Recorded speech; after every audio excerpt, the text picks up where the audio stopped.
So listen, this is a great time to have you on. I'm so excited to have Dr. Christina Jackson on from Rutgers Camden University. We met many years ago when you were down in Stockton. So Right, right. we met, I think, at a Black Lives Matter event you were having down. You had some students at a church in Atlantic City. Oh, I had you. I thought the first time was in my classroom, but you're Oh, right. I was one of the people in the core team of Black Lives Matter Atlantic City. So yeah. okay, I didn't remember that. Yeah, that's where I first met you. And I Oh, was probably like, in the housing month. it was the housing month. I was down there doing some work Okay. because our racial justice work around housing when I was the deputy director of Fair Share Housing Center. Right. And and you were there with all these students, and I thought you were a student. I was like, well, who are these young people? I was like, oh, you this? No, this is my class. I was like, oh shit.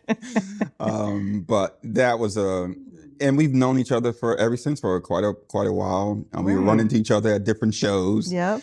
And recently, not long ago, I had you as one of our final night with Dr. King event when you were a panelist Yep. talking about Dr. King's final night and what the economic impacts of if he was still alive, if he Right. wasn't assassinated, what would it look like, economic issues that he was really working on to the end of his life. Right. Yeah. And you do this very much similar work. Your work and your background in sociology and all other things we'll get into too. Just you're such a brilliant professor. I love your work. Thank you.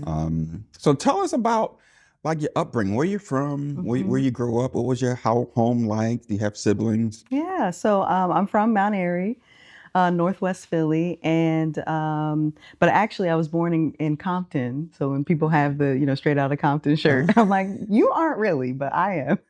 But I was completely raised here in Philly, Really? and so yeah, we grew up there, and my elementary school was right across the street.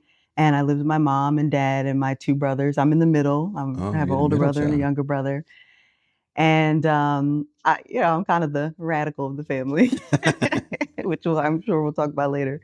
But yeah, I grew up with my mom and dad and my brothers up until about 11, and up until that time, we were still very deep in the church, which I'm sure we'll discuss. And then my parents separated, Mhm.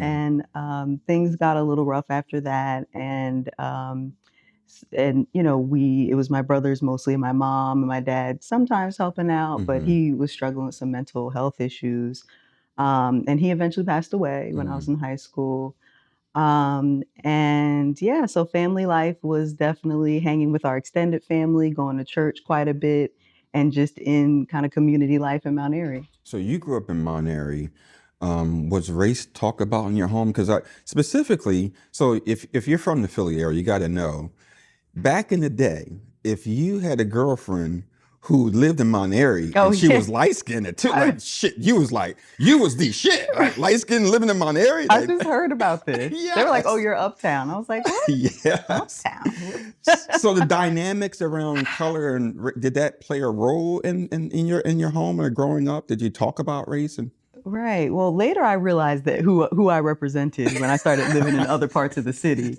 But at the time, yeah, my family, um, it was very important to my father to identify as Black Mhm. because my family is also mixed as well. Mhm. And my dad, his family, well, I'll say my mom was mixed. Her mother was white and her dad was Black. And so we always grew up as identifying as Black, but having a mixed family. Mhm. And to me, and in Mount Airy, that was normal, Mhm. ish, right? And then as I got older, I started to realize a lot of those built-in privileges Mhm. in Mount Airy, and that's actually kind of what got me interested in neighborhood inequality and being an urban sociologist. But yeah, initially we learned about that, and my family came from Compton. My dad grew up in San Pedro, and, Mhm. and and my mom, and so there was always this kind of Black uplift mentality, doing better than our previous generations, Mhm. but it wasn't necessarily mixed in with being better than Mhm. other like lower class Black folks. So that was interesting because as I got older, I saw some of that Yeah. in Northwest Philly, Yeah. right? Of folks that were maybe associated with more of the private schools. I'm Mhm. not going to say any names, but some of these Oh yeah. private schools up there. Um, And so later I began to find out that I was very much in a kind of lower middle class, but kind of on the edge because our house went up for bankruptcy. And so I think it gave me a very interesting experience. Did that lead you into, like, how did you get into wanting to study sociology? I mean, yeah, that's a good question. I started going to Temple, but even before then, I was always writing in my journal, still am, about things that bothered me. So I would read the newspaper, sometimes in church, and I would, cut out the clippings and put it in my book and write about really heavy stuff, right? I remember about like infant mortality and issues that we're dealing with Kensington, as I was nestled in Mount Airy, right? Dealing And with issues in Kensington? well, I would read the newspaper, Oh, okay. and I just remember that there was, just a couple news items that came out and things that were happening to families or kids, and I just felt I wanted to be involved. So I initially started writing down notes and things like that, and writing wound up being one of my ways to express myself that I learned. And on my way to Temple, when I would drive to Temple University, I would see how vastly unequal things were. And it could be three blocks over. Yeah. I mean, Yeah. And I started going to Temple, taking some sociology classes and other courses, and it just expanded my mind. I had the traditional experience in which I went to college and it really expanded my mind, and it allowed me to then look back at my family situation and my dad trying to run up his own business and where things got difficult and why. And I think that that's what got me into wanting to study more unequalness in urban cities, particularly with Black families. It's interesting because I grew up in Logan, Oh, okay. but my parents refused to send me to the neighborhood school, so I was shipped. I would catch the bus up to Frankfort High School, so I went to Frankfort High School Oh, up the wow. Northeast, Okay. and went to Edmonds Middle School, which is not far from Frankfort. And like you, I would be on the bus traveling from North Philly up to the Northeast, seeing the stark difference in how the neighborhoods and communities were looking. Right. You've done research around that. So space is something that we don't talk about, the built physical environment Right. and what that looks like. So tell me a little bit about how'd you get into studying that and understanding the complex issues around inequality and equality around space. Absolutely. So like I said, it was originally brought to my attention as I was commuting. And then I got into graduate school and, I was like, what do I want to study? I was really interested in studying different like cultural movements in the city. And then it happened to be that my mentor was doing research studying the Black community in San Francisco. Oh, wow. And so I wound up going up there with her and doing some of the research there. Um, at the time, she was studying gang injunctions and the impact of that on the community. But for me, I was kind of learning as a field student, learning about ethnography and relationships with communities. Um, and through that, I began to realize that there was a big battle, an environmental justice battle at the shipyard in San Francisco. And so there was this battle around power, around how it would be redeveloped. There was also an issue of it being very toxic. It's a Superfund site. Oh, wow. So, for others, it's on the list of the nation's top environmentally hazard environments in the country. And so I started studying the social movement there. And so from there, and obviously here in Philly as well, I was in on a couple of like different types of movements and things. And I began to realize that it really meant a lot to me to understand how racism and classism literally created the grooves in the track of our cities to be unequal. And so then I went forward and started studying the impact of segregation and redlining in particular. And I learned actually quite a bit of this from you when you came to my classroom, Yeah. and because learning about fair share was big as well. And so that's when I started, prior, I started becoming more interested in studying the impact of that, right? Yeah. People are like, well, it's over, right? You got the Fair Housing Act. Yeah, Yeah, it's over. It's over. Yeah, sure. Right. And then, but yet we drive around on the bus and, in our cars. And not even that. It's the difference is not it. It's the experiences for children and families, right? That really got me. It's so funny because when you grow up in these communities and you're moving around the city and you're seeing the difference, some of us pay attention and some of us don't. Right. And I think for me, it was more me just being observing. I'm like, oh, this is weird. This is strange.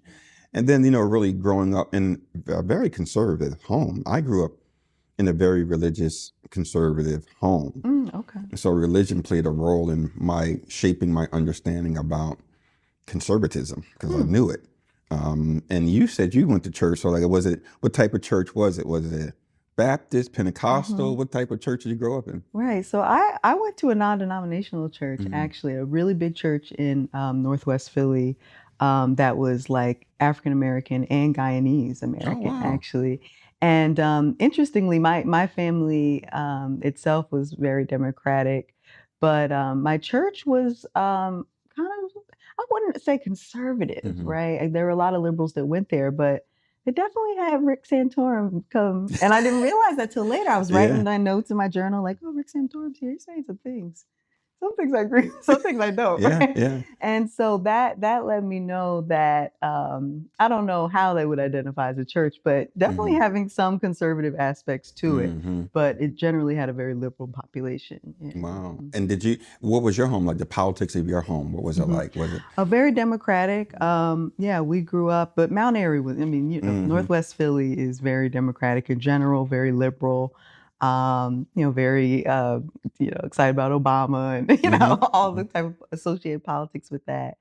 And so, yeah, I was just raised like that. I wouldn't say that we didn't participate in anything like political, my family, other than voting. Um, just trying to think if there were anything. So not as much, right? But we definitely were a democratic family, and really had a passion for taking care of people, right? And most traditional faiths talk about that, but sometimes it doesn't play out that way in practice. For instance, our podcast, is talking about race, religion, and politics, and people say you shouldn't talk about these issues, right? You study and research and teach these issues, so why do you think this is these topics we should be talking about? Right, right. Well, I think that I'm trying to think. At least I tend to just be a very integrated person in general, right? So, as an urban sociologist, we study the impact of the city, and I, read these studies and I read people that came before, and they very much look at the economic relationship between people and their cities, which is interesting, and we get a lot of information from that.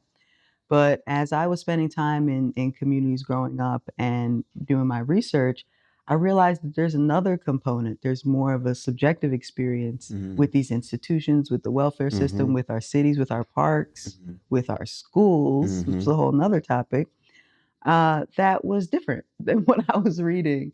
And so, in general, I find that we need to look at different topics and issues of the day in a more integrated way. And so I try to bring, my book that's going to be coming out next year, really talks about how to heal the city, right? How to create a more like integrated ecosystem, right? Where that's not driven by unequalness, right? That people have a fair share, right, of the resources in the city. And so that's kind of important to me to be able to get all sides of that. So I think that faith and people's commitment to the city and to each other, that needs to have a place in urban planning and politics, right? But we look at it as very much politics over here, or religion over here, but never together. Yeah. And I feel like that we miss a lot by keeping those topics in silos. Yeah, I mean, they're one and the same. And so I think having these discussions about these particular three important topics are key to really moving the conversation towards more understanding as we talk about. Right. And your research is not just academic, but you have a huge part of your research is storytelling. Tell a little bit about that, because you're in these communities, recording these folks, interviewing these folks. What is that like? What is the discussions about? Like, how does that feel? Right. Well, I just realized as I was growing up that I loved being in community. So I was actually identified as an activist or organizer before I got into academia. And I didn't really know this until later that I was into story. Now I put the label storytelling on it, but before it was just really capturing the stories of people in different type of situations. And I was captivated by it. It's Mm, probably because my mom used to read to us, mhm, and I was really captivated by people's story and how it dictated the choices that they make. mm, And so, originally I was just kind of in on Girl Scouts, or I would go to, different things in my church or Kwanzaa's, just community mhm, things, and feel good in those type of spaces. And then when I got into graduate school, I hear about this thing called ethnography, mhm, which allows you to really study just kind of ordinary life. And I used a lot of participant observation, where I would be in on communities, mhm, right? And not in secret, right? mhm. They knew who I was. But I did have to learn about some of the power dynamics in that space and how I would represent a particular institution as well. But it's always been important to me to um, work side by side with grassroots groups and Mhm, communities, first and foremost. mhm, And then academia came in as being a really good container for me to be able to teach, right? Be able to be involved in particular types of activism, mhm. right? And which is very important to me, publishing Wow. and writing. So, is there a particular story that you can share that really, moved you or took you a different direction or Hmm. surprised you? Because you've been in many cities, Atlantic City. Right. So, is there a story that stands out that shocked you or something today? Yeah.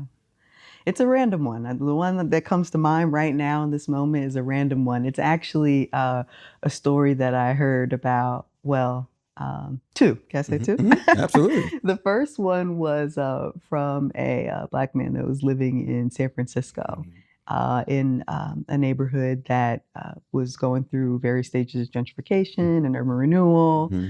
right? And I was asking him about being Black in the city, and he felt that uh, living in the city and decisions that the city was making, it made him feel like he was part of the temporary fabric of the city. Wow. I was like, temporary fabric of the city. And it gave rise to this thought that people can live in a city and not feel intimately connected with it, Hmm. or not think that they're going to necessarily be there in the future, right? And that really stuck with me. That really stuck with me. And that got me thinking about, what does longevity and stability mean in the Hmm. city, right? And so that was one story that really stuck with me. Wow. And then the other one, many years later, so a couple years ago, because that was back when I was doing my master's research, Hmm. I started studying historic Black beaches. Wow. Yeah, and this particular one was in New Orleans, Hmm. Lincoln Beach, which I suggest everyone look up. They have a really wonderful history, and I went there to study. It was an abandoned amusement park that was on the beach Wow. that was for Black folk there. Um, because they couldn't go to the one down the street, which was on Lake Pontchartrain, which is a beach there. And so I was talking to a woman and her experience growing up of going to Lincoln Beach and how wonderful it was. And her little brother would go on the bus very young at like 8. But that sounds crazy to us. But she was talking about how everything was safe and Hmm. how community would watch over her. And she got older, and she was telling me about her experience trying to be a mother in her family and doing domestic work, right? Wow. And she told me about the negotiation conversation she had with a white family. And the white family wanted her to essentially be an au pair, Hmm. to live in the house, and take care of them. Hmm. And she was like, I'm not going to do that. I'm going to stay with my family, and I will come here during the day. Right? I'll take care of your kids during the day, but I want to be with my family at night. And that just really got me, Hmm. right? It really made me think about that as a political decision, Hmm. right? To stay home with my family, right? Rather than be someone's, live-in mammy. Hmm. And so it just kind of stuck out to me, the decisions that a lot of Black families have to make just to remain in your home, to be stable, to be there for your kids. Um, it's quite a bit. It's quite a Hmm. bit. And, my family also has histories of being in domestic work, which, is fine, of course. Hmm. but it's just in terms of the constraints that they have for work, right? It really kind of stuck with me. So Let's talk about the G word since you brought it up. which one? Gentrification. Oh, gentrification. I was like, wait, which one? It's a very, very heated word. Very discussed all the time for years, and we see Right. what's happening in our cities. What is your view on gentrification? Because there are some folks like myself, I think we get caught up in the word itself, right? Right. And who wouldn't want more investment back into communities that were been disinvested for years? Right. In your view, how do we do gentrification that minimizes or gets in a more equitable way that doesn't involve displacement of the people that you've talked to who the story of the man said, like, I don't feel like I'm gonna be a part. That's sad. I know. To hear someone say, like, I live here, but I don't think I'm gonna be a part of this community in the future. That's sad. Yeah, exactly. Yeah. So gentrification, I agree. It's a very trendy word, right, to describe a kind of economic and social process. So that's how I look at it. I look at it as an economic and social process that, brings in a particular economic group to the city, right? Black folks can be gentrifiers as well, Absolutely. right? I gentrified Cobbs Creek at the time when I was living there. I had the house. We don't think about that though. We We don't don't. think about Black folks being gentrifiers. That's talk a little bit more Yeah, about well, my that. son 'Cause reminded you're from me. Mount Airy, so- Yeah. No, my son reminded me. He was like, Mom, we had the nicest house on the block. And I was like, oh, yeah. Because Yeah. we're all complicit to a degree, right? Absolutely. But for me, I couldn't afford a university city, right, closer to the school. And so that they were going. I could only afford in Cobbs Creek, right, because I didn't have wealth to draw from. But yeah, I mean, I think more people need to talk about it. I mean, I brought to Cobbs Creek my education. Now, to be fair, a part of my family was originally also from Cobbs Creek. But when I wanted to buy a house there, they thought it was very stigmatized, and they were concerned for me. Wow. Right. And so it wound up. We had a good experience there, but things got a little rough. There was definitely a car that hit my home. And there were a couple fires, and just that corner was so poorly planned, Yeah, right? So a lot of people don't realize that a lot of this is the spatial impact, yeah. of poor planning, Yep. right? And packing a bunch of people in a neighborhood, right? Historically. So I think gentrification is a trendy term that's used, and the impact of it is also displacement. But on the other hand, a lot of Black folks that own their home really appreciate the street light being fixed, right? Oh, come on. Just They talk really, about it. they Like, appreciate the park being kept up. hell yeah. You appreciate, ordinance being followed, right? That should have been followed. That should be followed. That's on the city books that nobody do in the poor neighborhoods. And when white residents move in, their social capital. You're going to get me in trouble. You're like, come on, white people. brings the attention. Brings the intention. But at the same time, if it's a little too much, then they buy out the neighborhood. But this is where the politics comes in, right? This is where the politics. It is not of course, the local community members need to get engaged to make sure their community is not displaced. Right. But this is where the politicians play a role. Right. They have a responsibility to make sure investment is done in an equitable way. Right. And this doesn't happen way too often. This doesn't happen. Right. And so gentrification becomes this bad word. Right. And people miss the point. We're focusing on gentrification and not focusing on the disinvestment or the inequitable investment coming back in the community. Right. And also a lot of folks, a lot of residents that I talk to, especially older Black residents, they're not anti-white people moving in. They don't like the inequities of that, right? They don't like the fact that maybe a store that they've always gone to, right? There's a particular corner store in Fairmount that now is a sandwich shop. And I would eat at that sandwich shop, you know what I mean? But it's just like the constant changes. Yeah. Right, that they feel are out of their control. And then just the outright disparity of having a house that's crumbling, right, next to a house that was owned by the Philadelphia Housing Authority. Yeah. So I'm talking about the Fairmount house fire that happened a couple of years ago, Yeah. right? Of a Philadelphia housing authority dwelling, right, in a row home in Fairmount, which is a gentrified Yeah. neighborhood near the art museum. And just the fact that they may share a wall, right, but they have completely different realities, right? Yeah. But by and still, right, there still is this question of I'm glad, I want to stay here, I want to live here, but can I continue to afford here, right? Yeah. And I don't know if you knew, but a couple years ago, I was asked to help lead with two other community leaders, a group called Gentrification in King Sessing. Really? Yeah, yeah. Yeah. And we met in the bottom of the King Sessing Library, pre-COVID, packed basement, Now, what was that meeting interracial about? too. It was Really? interracial. Yeah, it was the beginning of a gentrification in King Sessing group, um, led by a community leader in Southwest. And actually, we were linked in with another faith leader. They were both faith leaders. We were linked in with another one, maybe through Power. Mm-hmm. Um, and so I forgot the acronym for Power. I forget, but I know the Yeah, organizing group. yeah, it's Yeah. an interfaith Mm-hmm. organization. And people, we're talking about gentrification, and the leaders are like, let's get in the basement of this library and talk about this Mm-hmm. thing. And so it was a packed house, Mm-hmm. right?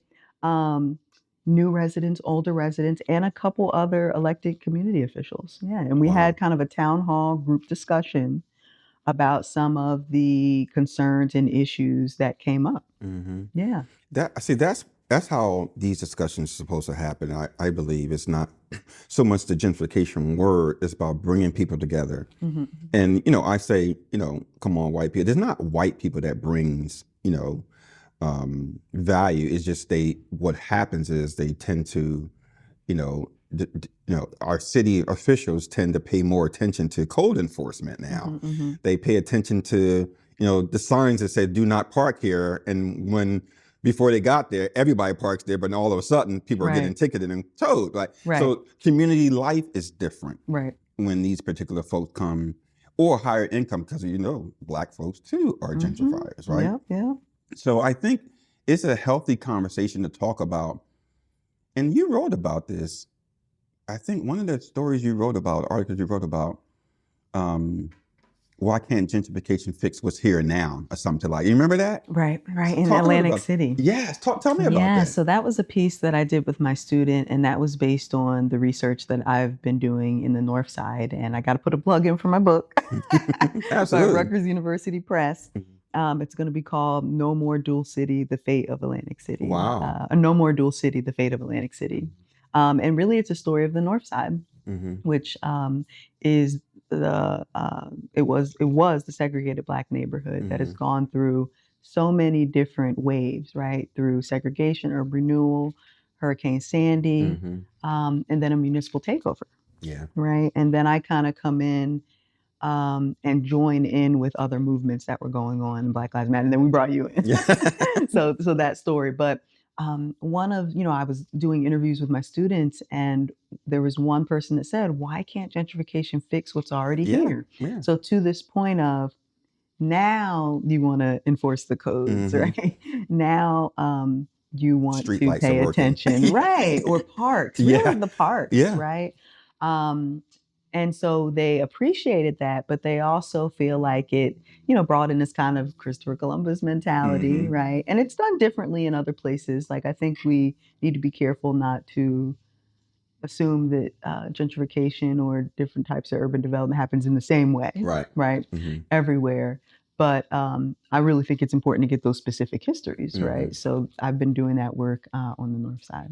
Wow, that's incredible. I think, we talk about these issues and the complex that surrounds redevelopment and planning.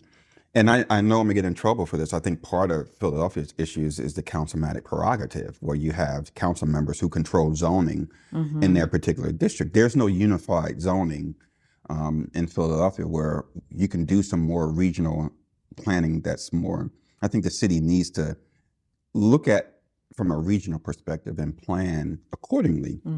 We can't do that because the councilmatic prerogative. And so that creates these little kingdoms, kind of like sort of New Jersey, where we have 566 municipalities. Right. You drive right down the street, it's a whole different, a whole different community, a whole different city officials, and you got to plan.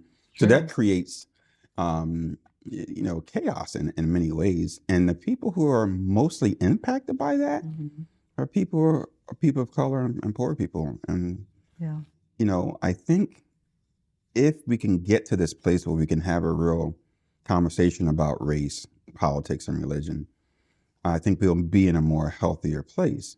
Right. So this issue about racial politics, let's talk a little bit about that and your experience around that and how that's utilized to Right. Yeah, well, I've learned about racial politics more from the kind of inner workings, right? So kind of intra-community, intra-Black community politics. And I first learned about that when I was in San Francisco. I was studying those that were part of this one social movement, but then I was studying with those who were part of the city's initiatives, right?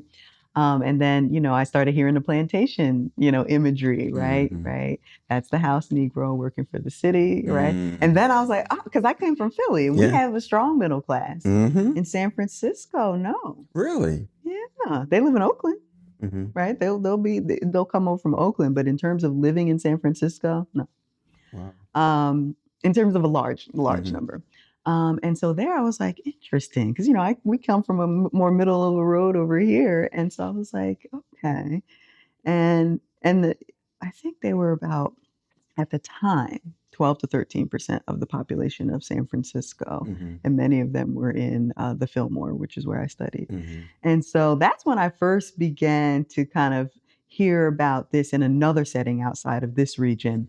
And the church was very much involved as well, right? Yeah, there were certain church leaders who were real estate, moguls, and grassroots community members had opinions about that. And so I was like, okay. But when I would talk to both groups, they both feel like they're advancing the Black community That's interesting. through different routes. And that's when I was like, okay, there's something here that a lot of people are missing. Right. Especially when you're, cherry picked by the city, oh, well, I have Black representation. See, I have Reverend so-and-so. And they'll be like, well, he's a sellout. I mean, they would simply say he's been that. Bought and sold. Right. Yeah. Literally those We terms. got him here in New Jersey too. Right. Those terms, and sometimes it'd be a church name and corporation. Christina, you gonna get me in trouble, isn't it?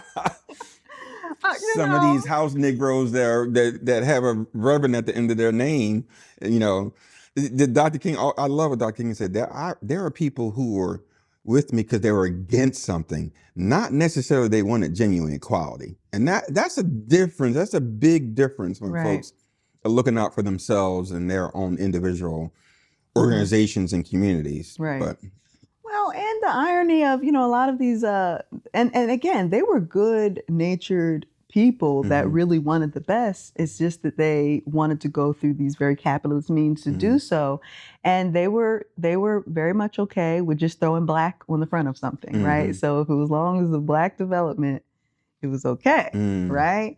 And then I'd go into the community and they would then paint these initiatives as evil, because I was actually working with it was a Christian and Muslim movement in San Francisco, and it was Black, Latino, and Samoan.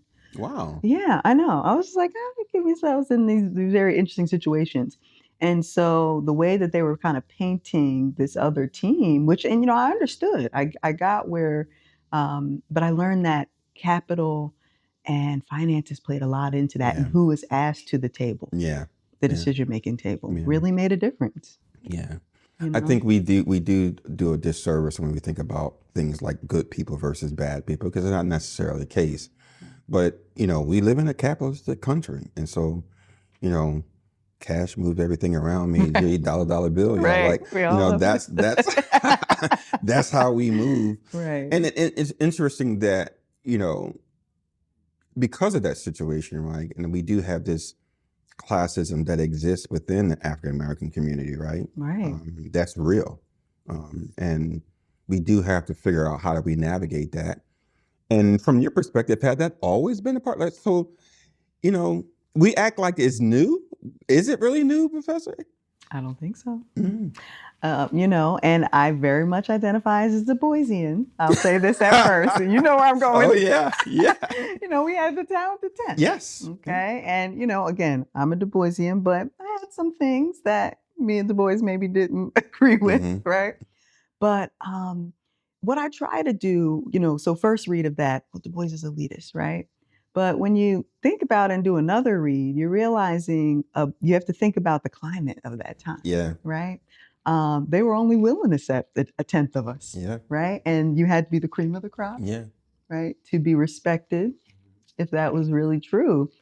And so, but I mean, even back in times like during slavery, the combination of how light you were, Yeah. right, impacted your social mobility, Absolutely. right, and how much you were being used by the system, right? And so that was really, really important. I think about passing, right? Yeah. And my family probably did this more than I would like to admit, right down in South Carolina, where my family's from. And my family was interracial back then as well. And so to be able to have access to this post office, right, they would try to pass, or even churches, they would try to pass as white, Yeah. right? And so we don't like this history, right? It feels sticky. It's a But sticky I situation. look at it as a ladder, right? And how many ways have we did that through a combination of class, education, and skin tone? I mean, these are very important, and we don't have a lot of time to dig deep into this stuff, but these are Right. very deep conversations that we have to have. I always think about, when we talk about race and color and classes, J.A. Rogers wrote a series on sex and race. Joel Augustus Rogers, brilliant scholar around these issues and he talked about, you know, we've all been integrated. Like Baldwin said this, y'all motherfuckers don't know. We like my grandmother was raped by a white man. Like we've all been. There is no pure race of anything. And matter of fact, Baldwin says there's not. And I keep repeating this not because I'm trying to point out white people, because I don't believe in the concept of white people. There is not a white person who can prove that they're white, because they were French, they were Dutch. And what the assimilation process does to you in this country is just strip you of everything that you know, your ethnic background. Right. And then we're all put in this pot fighting for crumbs while the elites, take everything. Exactly. And so these are discussions. That's why, we got to have these discussions about race, religion, and politics, because they all play a role in a capitalistic country that exploits. Right. We're all being exploited. Right. And we're fighting over these things that are a distraction from, okay, well, how do we build a community that is confronting gentrification in a more equitable way? How can we fix that? So that's the conversation we're not having. Exactly. Exactly. And to me, I feel like the answer is community power. I think that we have so much power from below. I mean, we can, whatever imagery we want to use, I feel like we have a lot of power there. And that's why I really do a lot more neighborhood activism and neighborhood collective type of organizing around like our resources and really solving problems together. So I'm on the Mount Airy Diversity Committee. I do a lot of work with them, and I do a lot of tenant activism with West Mount Airy neighbors, because to me, the position of tenants, right, in Philadelphia. I mean, Gosh. right? I mean, the most immediate work we need to be doing is coming together despite our differences and creating strong communities. So I try not to limit myself to a very small window of what we can do. I really think that there's a lot that we can do to preserve communities and promote more stability. Because this is the thing, even if you are not a person of color and are a white gentrifier, it actually impacts everyone, right? For us to live peacefully in our communities, right? So you may not own that house next door, right? But that connection here contributes to peacefulness in the city, civility in the city. How and when and if we call the police, right, on different issues. talking to each other, right? So I hear of a lot of elders wanting to bring back that ability, like to get a couple sugar from a neighbor, Yeah. right? And that, You remember that? right. Remember that. And I would argue in my book, a lot of Black residents attribute that leaving when integration happened. Mm-hmm. And not to say that people shouldn't live together, but when you pack a bunch of people in an area, Mm-hmm. right, build up their businesses, because that's all we could do, Mm-hmm. then you disband it, Mm-hmm. their businesses close down because now they can go wherever they want. What happens? Ooh, Christina, you done open. We gotta close, but you open. I'm ready to write a blog about this because, again, it's like the G word. We blame gentrification. Integration is the same. We blame integration. It wasn't integration. It was the lack of economic investment, Right. the capital that these Black businesses needed, right? Right. And the proper planning for our Black communities to prepare. There are Black businesses who have thrived after integration. There are many. And so these stories aren't told. And so we're constantly talking about integration ruining the Black community. No, it didn't. We weren't prepared for it. And even today, we still don't have access to capital that we should. So I want to get into, we can't now, but maybe we'll have you come back. But I'm going to write a blog about this because I hear that all the time because, me and my business partner, Emilio Panacci, we developed the 5 C's of community cohesion. Throughout years and years of research and study and meeting with communities and talking to people about racial and economic integration. And we never fully embraced that in this country. So this is not integration itself. Right. It is the lack of access to capital for Black businesses, the lack of planning. I was down in Miami last week, and I went to visit the Hampton Museum. It is the hotel where when Black actors couldn't stay in Miami, couldn't stay in the hotels in Miami. And so remember the final night in Miami where they had that documentary or the film about Ali, Malcolm X, Sam Cooke. They met in this hotel in Miami. I didn't hear it. I went to visit that space. It's called the Hampton Museum or something like that in Miami. And I toured, and when I was talking to the gentleman who gave me a tour, and we was having this conversation about integration. He said, Eric, we just weren't prepared. It wasn't integration. Right. And it was that lack of access to capital. Right. So these are the conversations we're trying to have instead of blaming. So what was the alternative? And I stopped talking this. Right. What was the alternative? Continued segregation? Was that the alternative? Right. That's a good question. At least in Atlantic City, I think that during that time when we were transitioning to being an integrate, people bring up a difference between integration and desegregation. That's those two distinct different things, right? Talk about that. We got to go, but talk about it. And so people would say that we may have been desegregated. Right. But not truly integrated, right? And it's so we had this integration, but the grooves and the tracks were already set, and there wasn't as much help, at least in Atlantic City, to really support and help transition these businesses, right? I'm thinking of Washa Seafood, big Black-owned restaurant that was up. It used to be. I thought you were going to say before we were talking. It used to be a spot on the Green Book. Okay. Right. Yeah. So, the places that Black travelers, safe places that Black travelers could go to. And it, moved locations, and I talk about this in my book, but it had a hard time trying to access these business loans, right? And other businesses in Atlantic City.